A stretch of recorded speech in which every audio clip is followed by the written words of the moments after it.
say thanks for coming out this afternoon, and it's great to see a lot of, I started to say old friends, but at my age, I don't even want to go there anymore. So thank you very much for coming out to show your support for the next congressman for the 4th District, Bruce Westerman.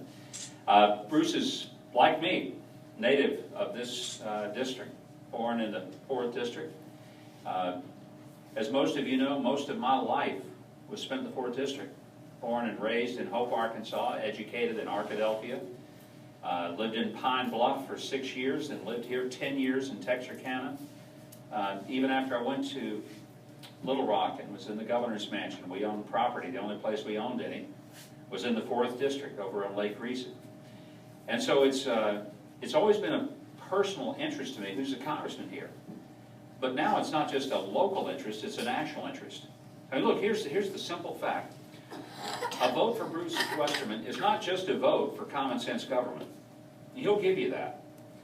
Here's a man who has spent his life as a forester, an engineer, worked hard in the 4th District, understands the hassles of dealing with federal agencies like the EPA, and how completely onerous they can be, how difficult they can make it for people like Bruce and others to make a living.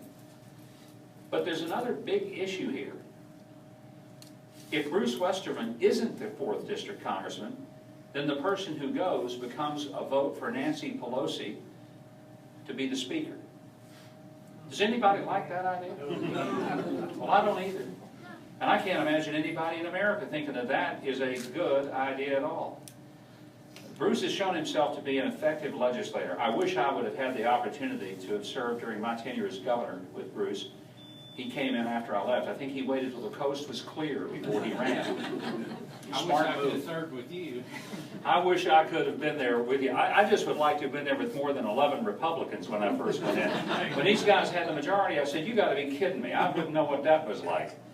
But I also watched the leadership that he brought to the State House. And folks, I'm going to tell you something. He was the first Republican majority leader ever. Think about that for a minute. He had nobody to look up to, nobody to call and say, hey, how do you handle this job? Because he had to make it up as he went, because nobody was ever in that job as a Republican before. I know a little bit about some of those moments, Bruce.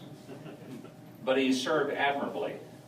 And he understands the nature of legislating. One of the things that I'm so just adamant about is that we need people who realize that there's a difference between campaigning and governing. Now, I'm going to tell you, I've had 3 major jobs in politics. I've been a candidate, I've held office, and currently I do a talk show, and I get to talk about politics. Easiest job I ever had, talking about it as a commentator. I mean, I'm serious, it's easy. Best pay I've ever had in politics, but the easiest job I've ever had. And the reason is I'm not responsible for the outcome. Now, it's not that I say things I don't believe. I say things I passionately believe. A lot of the things I say are things that I have worked my whole life to be a part of, and even carried out when I was in office. But when a person is elected, as Bruce has proven, the key is, can you work with people and govern? Anybody can make noise, but there's only a handful of people who have the real skill to take common sense and build common ground and govern. And our country is dying today because we don't have enough people who understand the art of governing. Electing Bruce Westerman is electing somebody who understands and has experience in the art of actually governing. But not just getting done something to appease the other side, but to do it in a very unapologetic conservative way.